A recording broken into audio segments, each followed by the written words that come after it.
वो गोस्वामी जी ने लिखा है, ढोल गवान शूद्र पशु नारी सकल ताड़ना के अधिकारी। अब इसकी व्याख्या सूक्ष्मता से सुने और विचार पूर्वक। शास्त्रीय प्रमाण के अनुसार ढोल है ना, ढोल को ताड़ना चाहिए। ताड़ना मतलब उसको ठपाक चाहिए, और बेताल नहीं। शास्त्र सिद्धांत के अनुसार, संगीत शास्त्र के अनुसार तभी वो राग प्रकट कर पाएगा, तभी वो बजेगा। ढोल को हाथ जोड़ के बोलो कि साहब आप बज जाएं, नहीं बजे, उसको ताड़ना चाहिए। अब ताड़ना शब्द चारों में एक जैसा नहीं लगेगा, शब्द एक ही है ताड़ना, लेकिन ताड़ना के अर्थ अलग अलग हैं। जैसे कनक है, एक ही शब्द है कनक, लेकिन कनक कनक ते 100 गुनी मादकता अधिकाए, वा खाए बोराए जग या पाए बोराए। बोले कनक ही शब्द है। जैसे ताड़ना शब्द का हम प्रयोग केवल वही समझे कि ताड़ना देना ही नहीं, उसका अर्थ अलग अलग है। जैसे कनक शब्द है, कनक को सोना भी कहते हैं और कनक को धतूरा भी कहते हैं। कनक को धतूरा भी कहते हैं। एक कनक है जिसके खाने से बावरा हो जाएगा, और एक कनक है जिसके पाने से बावरा हो जाएगा। कनक शब्द एक ही है, लेकिन दोनों का अर्थ अलग अलग हो गया। ऐसे ही ढोल में ताड़न का तात्पर्य है उसको पीटना, लेकिन वो शास्त्रीय संगीत के आधार पर उसको ताल देना। ताल देने से ही वो राग प्रकट करता है, आनंद की उमगन करता है, ना कि प्रार्थना करने से। समझ रहे? अच्छा, गंवार, गंवार कहते हैं विवेकहीन पुरुष को। विवेकहीन पुरुष को कोई कार्य दे दो, उस पर दृष्टि न रखो तो कार्य नष्ट हो जाएगा। वहां ताड़ने का तात्पर्य उसको पीटना नहीं है, उस अविवेकी गंवार पर दृष्टि रखो। जो आपने कार्य सौंपा है, जो भी कार्य उसका है, उस अविवेकी पर दृष्टि रखना ताड़ना हुआ। उस पर दृष्टि रखो, क्योंकि वो अविवेकी है, गंवार है, वो कार्य प्रणाली ठीक जानता नहीं। आप जहां त्रुटि होता संभाल लेना तो वो संभल जाए, क्योंकि वो गंवार है। और शूद्र, शूद्र का तात्पर्य होता है शूद्र, वैसे जो वर्ण व्यवस्था में शूद्र का प्रादुर्भाव सबसे श्रेष्ठ जगह से प्रादुर्भाव है। वर्णन आता है, ब्राह्मणोष मुखमाशी बाहु राजन्य कृता उरूत 10 जत वैश्या पदभ्याग्रम शूद्रो जायत। भगवान के श्री चरणों की ही वंदना होती है प्राय। आपने देखा सबके श्री चरणों की, और शूद्रों का प्रादुर्भाव श्री चरणों से हुआ है।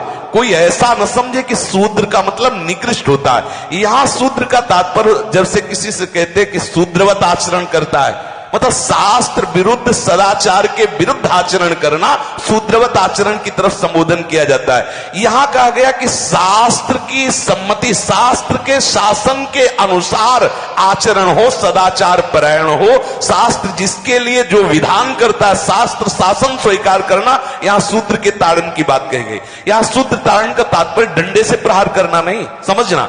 और जो चौथा कहा गया नारी, अगर स्त्री को हम ये कहें कि ताड़न से ही वो केवल काबू में रहती है, तो राष्ट्र में अपने प्रसिद्ध लक्ष्मीबाई जैसी कोई सामर्थ्यशाली वीरांगना, कोई वीरों सामने बड़े बड़े वीरों के दांत खट्टे कर दे, ऐसी बहादुर सिंहनी हुई, अंग्रेजों के दांत खट्टे कर दिए। अगर कोई समझे कि नारी केवल ताड़ने के लिए है, तो उसकी मूर्खता है।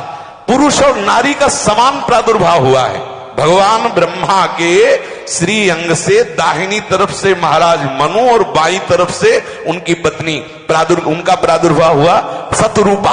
शतरूपा, अब आप बोलो, एक ही शक्ति के दो भाग हो गए, एक पुरुष रूप धारण कर लिया, एक नारी रूप धारण कर लिया। अब यहां विचार जो है कि उस नारी के ऊपर ताड़न शब्द का क्या प्रयोग है। जैसे आप मार्ग में चले जा रहे हैं और आपने दृष्टि चूक कर दी और नारी आपकी स्त्री पीछे चल रही, तो कोई हमला कर सकता है, क्योंकि वो रत्न है। 14 रत्नों में एक रत्न स्त्री रत्न भी है। स्त्री को रत्न कहा गया है। भगवान श्री राम जब वनवास में जा रहे हैं, तो सिया जी को आगे नाव में जब चढ़ाना होता तो पहले सिया जी को चढ़ा, सीए चढ़ाई चढ़े रघुराई, पहले आगे। दृष्टि रखो, दृष्टि चूक गई तो रत्न है। यहां दृष्टि रखना, शासन मतलब उसको पिटाई करना नहीं कि जैसे ढोल को पीटा जाता है ऐसे स्त्री को पीटा जाए, शूद्र को पीटा जाए, तो गंवार को, ये व्याख्या नहीं है, ये मूर्खता है, इसे व्याख्या नहीं कहते। जैसे कनक शब्द के कई अर्थ होते हैं, ऐसे ही ताड़न शब्द का यहां अलग अलग प्रयोग है। स्त्री के ऊपर दृष्टि रखो। किस भाव की दृष्टि रखे? क्योंकि वो हमारे यहां रत्न की तरह है। कहीं कोई ऐसा ना हो कि कुदृष्टि वाला कोई उस पर हमला कर दे।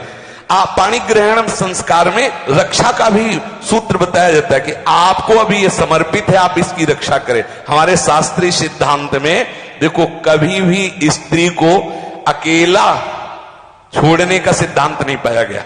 अगर शास्त्रीय सिद्धांत, बच्ची है तो माता पिता के शासन, थोड़ी बड़ी हुई तो भाई आदि के बीच में, और बड़ी हुई तो पति के, और बड़ी हुई तो पुत्रों के, मतलब एक सानिध्य का एक दृष्टि रखी गई है कि यदि आप अपनी दृष्टि में रखेंगे तो उसका अमंगल नहीं होगा, उसका हित नहीं होगा। ये जो जैसे मानो कोई सी स्त्री को अकेला कोई पा गया और कुमार्गामी वृत्ति वाला हुआ, तो आज जो घटनाएं सुनने को मिलती हैं, अगर हमारी दृष्टि हो उस पर तो ऐसा नहीं हो सकता। और दूसरी बात यह है कि स्त्री को बुद्धि स्वरूपा भी माना गया। भगवान से भीष्म जी कहते हैं, मैंने अपनी कुंवारी कन्या बुद्धि को, हमारी कुंवारी कन्या है बुद्धि, सदैव सुरक्षित रखा है, आज आपके चरणों में समर्पित करते हैं। तो शास्त्र शासन के द्वारा बुद्धि को सदैव अपने अधीन रखो, कहीं बुद्धि कुमार्गामी ना हो जाए। यहां स्त्री के ताड़न का केवल एक सूत्र है कि आप उस पर दृष्टि बनाए रखें, कहीं स्त्री रत्न कहीं अपवित्र ना हो जाए, कहीं दूसरे का किसी तरह से कुमार्गामी लोगों का ऐसा कोई बर्ताव ना हो जाए, इसलिए सावधान। वहां उसको पीटने का शब्द नहीं है कि ढोल गवार शूद्र पशु नारी सकल ताड़ना के अधिकारी। ताड़ना का तात्पर्य वहां पीटना नहीं तो विद्वता में देखो तो एक से एक, साधुता में देखो तो एक से एक, वीरांगना देखो एक से एक, ऐसा नहीं कह सकते, क्योंकि जो सामर्थ्य पुरुष में वही सामर्थ्य भगवान ने स्त्री में भी दी, क्योंकि भगवान के ही दो रूप हैं, एक स्त्री और एक पुरुष, समझ रहे ना। तो इसमें एक ताड़न शब्द का कई अर्थ होता है। भगवान की साक्षात शक्ति स्त्री है। अगर कोई इस भाव से देखे कि स्त्री तो केवल ताड़ना, मतलब केवल गाली दे के बात करना, ऐसा नहीं। जिस घर में स्त्री का अपमान होता है उस घर का नाश हो जाता है, निश्चित हो जाता है। आप देखिए, रावण का सत्यानाश हो गया जगदम्बा सीता के प्रति, दुर्योधन का सत्यानाश हो गया द्रौपदी के प्रति। जहां स्त्री का अपमान हो जाए, अगर कोई ये समझे कि स्त्री केवल मतलब जैसा हम चाहे वैसा व्यवहार करे, तो अगर नाश ना हो जाए तो हमें बता देना, क्योंकि भगवान की वो शक्ति है। अगर उसे तुम सोचो कि हम ताड़न करें, जैसे ढोल को ताड़न करें ऐसे ताड़न करें, तो तुम्हारा नाश हो जाएगा। बिल्कुल सच्ची बात समझ लीजिए। केवल वहां दृष्टि रखने की बात कही गई है, आपका अधिकार है, आप उसकी सुरक्षा व्यवस्था में रहें।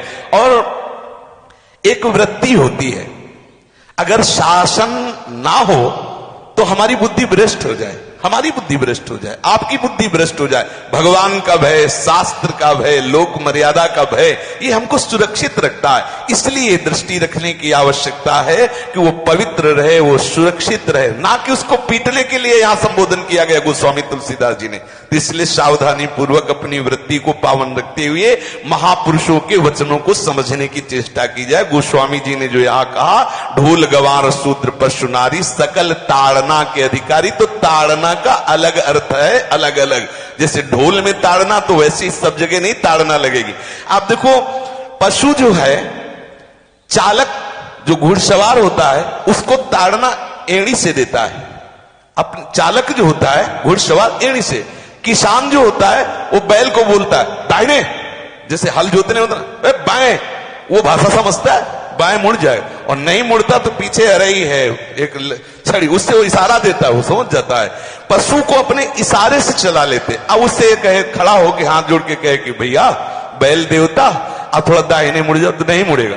जब लगाम पकड़ी और थोड़ा ताड़न किया और बोले दाएं, तो फौरन दाहिने मुड़ गया। आप देखो, जो बैलगाड़ी चलाते हैं, घोड़ा गाड़ी चलाते हैं, ऊंट चलाते हैं, तो पशु शासन के द्वारा उसको इशारे से किधर चलना है उसको इशारा बता दो। अलग अलग जगह इस ताड़न शब्द का अर्थ प्रयोग किया गया है।